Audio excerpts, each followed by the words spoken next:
Hello students, NEET 2018 over.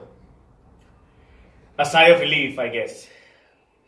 आशा करता हूं कि आप लोगों ने पेपर काफी अच्छा किया होगा। अब नीट में बायोलॉजी पेपर की अगर हम बात करें तो आसान कहने से ज्यादा बेहतर होगा कि अगर हम ये कहें कि पेपर एक्सपेक्टेड लाइंस पे था। जैसा हम सोच रहे थे पेपर का पैटर्न वैसा ही आया। अराउंड 80 to 85% पेपर जो था वो स्ट्रिक्टली एनसीईआरटी से था, 10% उसकी एप्लीकेशंस थे और 2 या 3 सवाल ऐसे थे जो आप अटेम्प्ट नहीं करने चाहिए थे। सो अगर हम डाइसेक्ट करें पेपर को तो हम ये देखते हैं कि कोई भी ऐसा चैप्टर नहीं था कि जिससे सवाल नहीं बना हो। Every chapter had a question in that paper. Second हम बात करें तो देखिए पैटर्न कैसा है।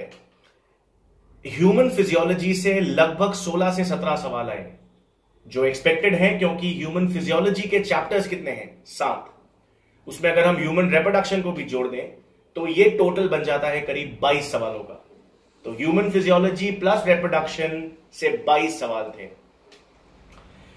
इकोलॉजी की बात करें, अगेन 4 चैप्टर से इकोलॉजी का यूनिट बना हुआ था, तो 11 प्रश्न इकोलॉजी के आए। प्लांट फिजियोलॉजी की हम बात करें तो देवर 4 chapters in plant physiology also और 8 सवाल प्लांट फिजियोलॉजी से थे। जेनेटिक्स और मॉलिक्यूलर बायोलॉजी यूनिट की बात करें तो 12 सवाल वहां से। बायोटेक्नोलॉजी की बात करें तो 5 सवाल वहां से। तो एक फॉर्मेट अगर आप देखें तो लगभग हर टॉपिक से 2 या 3 प्रश्न हमेशा बने हैं। इसलिए मैं आपको हमेशा कहता हूं कि कोई चैप्टर कम या ज्यादा इंपॉर्टेंट नहीं है, पूरा सिलेबस इंपॉर्टेंट है।